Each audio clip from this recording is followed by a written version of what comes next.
नमस्कार। आप सुन रहे हैं द बॉलीवुड रेडियो और मैं हूं आपके साथ आकाश।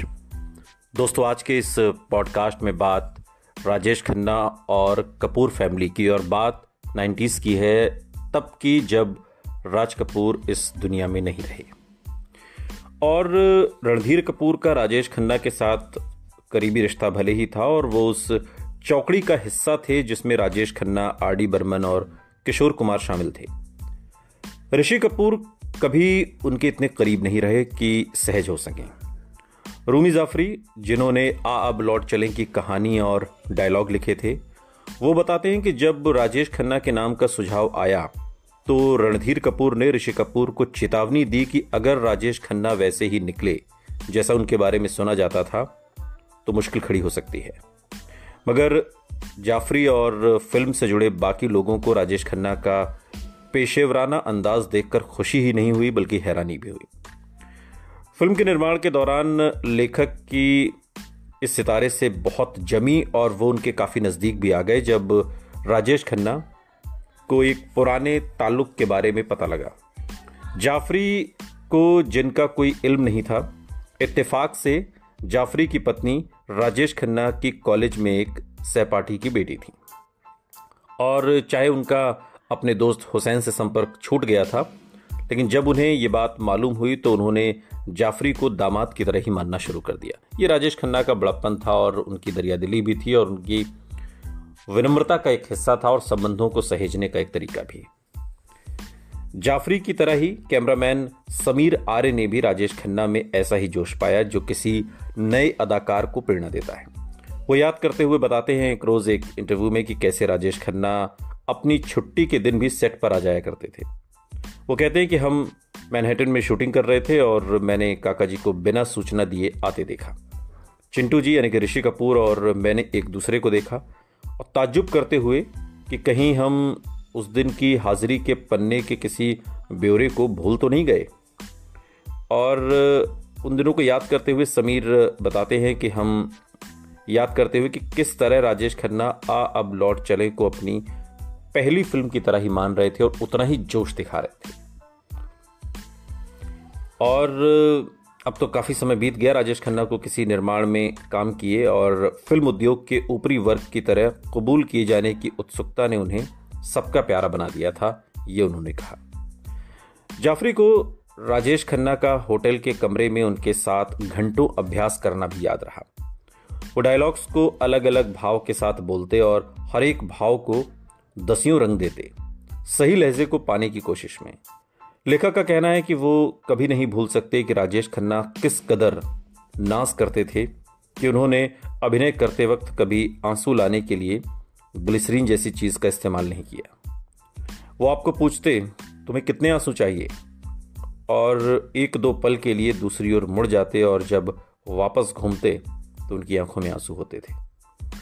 आप उनको आधी रात को जगा सकते थे और जहां तक आंसुओं की बात थी वो तुरंत खड़े होकर उन्हें पेश कर सकते थे, जाफरी कहते हैं उन दिनों को याद करते हुए। और एक बार जाफरी और समीर आर्य ने होटल की लॉबी में राजेश खन्ना को यूं ही कुछ आंसू बहाने को कहा और राजेश खन्ना ने झट लिफ्ट आने से पहले ही कुछ आंसू बहा दिए। और ये काका की एक्टिंग की खासियत थी और ये खासियत मौसमी चटर्जी में भी मिलती है। उनके बारे में भी कहा जाता है कि आंसू उनकी पलकों पर रखे रहते हैं। कैमरे के सामने अपने वक्त के अलावा, चूँकि अक्षय खन्ना पैकअप के बाद आने वाले वक्त का भी रस लेते थे और जब वो रणधीर कपूर के साथ कुछ जाम लेने और पुराने दिनों को याद करने बैठते और दोनों याद करते कैसे आर.डी. बर्मन कार के डैशबोर्ड को उनके लिए कोई लय बजाने के लिए इस्तेमाल करते थे और किशोर कुमार गाने लगते और जब वे यूं ही बिना पहले से तय किए आधी रात को ड्राइव पर निकल जाते थे। ये पुराने दिनों की बात है। ऋषि कपूर अक्सर उनके साथ मिल बैठते, लेकिन जब ऋषि कपूर आदत के चूंकि गुलाम थे और एक दो जाम के बाद रात का खाना लेना पसंद करते थे, मगर रणधीर कपूर और राजेश खन्ना के लिए खाना हमेशा कम अहम होता था। रूमी जाफरी याद करते हैं कि कैसे रणधीर डींगे मारा करते थे कि वो हमेशा पीने को खाने पर तरजीह देते, क्योंकि ये खासियत ही इंसानों को जानवर से अलग करती है। वो कहते थे, कुत्ते शराब नहीं पीते। रणधीर कपूर के साथ नज़दीकी के बावजूद भी राजेश खन्ना ने निर्देशक के रूप में ऋषि के काम को कम समझा। ज्यादातर उम्र में बड़े अभिनेता हक से पहली बार बने निर्देशक पर रौब जमाना पसंद करते हैं, और ये बात और भी सच हो जाती है जब कथित अभिनेता एक आइकॉन रह चुका हो, जिसने स्टारडम की परिभाषा फिर से गढ़ी हो। फिल्म आ अब लौट चलें का क्लाइमेक्स फिल्माने के दौरान राजेश खन्ना का ऋषि कपूर से तकरीबन झगड़ा ही हो गया था, लेकिन उस घटना पर प्रतिक्रिया दिखाने के बजाय अनुभवी अभिनेता ने उसे एक उदास मुस्कुराहट के साथ झटक देना ही चुना, और शायद ये याद करते हुए कि 70 के दशक में स्थिति कितनी अलग होती और आज कितनी अलग है। ऋषि कपूर बहुत खींच गए जब जोश से भरे राजेश खन्ना क्लाइमेक्स में डायलॉग बोलते वक्त हाथों को भी जोश से हिलाना रोक न सके। ऋषि कपूर ने हर एक टेक के बाद बार बार राजेश खन्ना को अपने हाथों को काबू में रखने की हिदायत दी, लेकिन राजेश खन्ना कितनी भी कोशिश करते अपने हाथों को हिलाने से रोक न पाते। हर बीतते मिनट के साथ ऋषि कपूर की आवाज में चिड़चिड़ाहट और उसकी ऊंचाई का स्तर बढ़ता गया, और आखिरकार निर्देशक वरिष्ठ अभिनेता पर चिल्ला पड़े। सेट पर सन्नाटा छा गया। राजेश खन्ना चुप रहे और कुछ बेचैन लम्हों के बाद हल्के से सिर हिलाया और अपनी जगह पर वापस चले गए। उन्होंने आवाज का वही स्तर रखा जो ऋषि कपूर को चाहिए था, लेकिन डायलॉग को बिना हाथों को ज्यादा हिलाए बोला, और जब तक शॉट पूरा नहीं हो गया ऋषि कपूर ने प्रतिक्रिया नहीं दिखाई, और जब उन्होंने कट कहा तो राजेश खन्ना ने तारीफ पाने की उम्मीद से उनकी तरफ देखा, और शॉट को अपनी तसल्ली के मुताबिक डिब्बे में बंद करने के बाद ही निर्देशक को एहसास हुआ कि शायद वो ज्यादा ऊंची आवाज में बोले थे या बदतमीज हो गए थे। बदतहजीब भी जिसे कहते हैं। निर्देशक के शॉट को हां कहने के बाद राजेश खन्ना अपनी कुर्सी पर जा बैठे और अगले सेट के तैयार होने का इंतजार करने लगे। जाफरी, जो रिहर्सल के दौरान अब तक राजेश खन्ना के लिए अपने विचार फैलाने का जरिया बन गए थे, उन तक गए और उनका मिजाज आंकने की कोशिश की।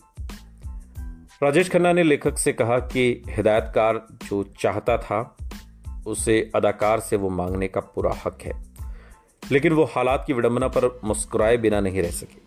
राजेश खन्ना ने जाफरी को बताया कि कुछ दशक पहले उनकी फिल्म प्रेम नगर का ट्रायल शो देखने के बाद राज कपूर ने उनकी अपने हाथों के इस्तेमाल के लिए तारीफ की थी और कहा था, काका तुमने अपने हाथों को तलवार की तरह इस्तेमाल किया था। और अब वो शोमैन के बेटे के उन तलवारों को म्यान में डालने पर जोर देने के लिए सिर्फ मुस्कुरा देते हैं।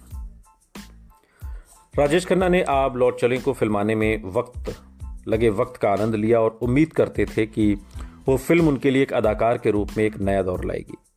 अपने 60वें जन्मदिन से कुछ साल ही कम राजेश खन्ना चाहते थे कि ये फिल्म दुनिया पर जाहिर कर दे कि उन्हें न अपनी उम्र का किरदार और न ही चरित्र भूमिका करने में कोई हिचक थी, और तकरीबन 9 साल पहले उन्होंने स्वर्ग में ऐसा ही किरदार निभाया था। मगर उस बार की तरह अब उनके पास सियासत और दूसरे करियर का चुनाव नहीं था।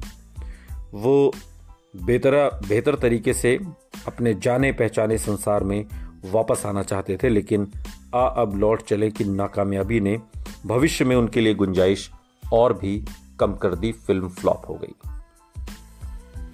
ऋषि कपूर के परदेसी जीवन के विवरण, स्थितियों और रंग बिरंगे किरदारों में काफी गुंजाइश थी। अमेरिका में रहने वाले सैकड़ों और अमेरिकी दूतावास के बाहर कतारें लगाने वाले हजारों भारतीयों पर एक असरदार सामाजिक टिप्पणी करने की। अगर आप लौट चले राजेश खन्ना के किरदार और उसके बेटे की कहानियों को साथ साथ रखकर देखने पर केंद्रित होती तो ज्यादा दिलचस्प होती, लेकिन उसकी संभावना ताशीनता जैसे गानों में खोकर रह गई और राजेश खन्ना को वापसी का उनका मौका भी वैसा ही खो गया। हिंदी सिनेमा अमिताभ बच्चन, धर्मेंद्र और विनोद खन्ना जैसे कलाकारों के कैरेक्टर भूमिकाओं में आने के इंतजार में था और उम्मीद थी कि वो बड़े भाई या तानाशाह पिता के किरदारों से आगे जाएंगे, और राजेश खन्ना ऐसे बुजुर्ग अभिनेता को सामने ला सकते थे जो अभी तक हिंदी सिनेमा के पास नहीं था।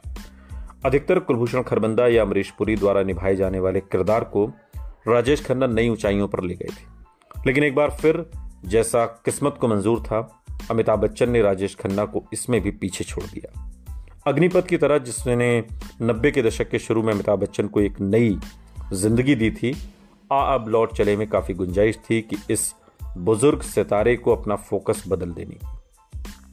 मगर अंत में मोहब्बतें साल 2000 में जो आई फिल्म अमिताभ की, इसने इस बदलाव को पूरा किया। अगर आ अब लौट चले ज़्यादा कामयाब रही होती तो शायद आदित्य चोपड़ा का अमरीश पुरी की जगह अमिताभ बच्चन को एक हाई स्कूल के सख्त प्रिंसिपल की भूमिका में लेने का फैसला इतनी शानदार कारीगरी न लगता। और अंत में जिस फिल्म ने 20 साल पुराना वादा पूरा किया और राजेश खन्ना के आखिरकार आरके फिल्म्स का हिस्सा उन्हें बनाया, वो न सिर्फ इस बैनर की आखिरी फिल्म थी बल्कि राजेश खन्ना की भी आखिरी बड़ी फिल्म और फ्लॉप भी। सुनते रहिए द बॉलीवुड रेडियो, सुनता है सारा इंडिया।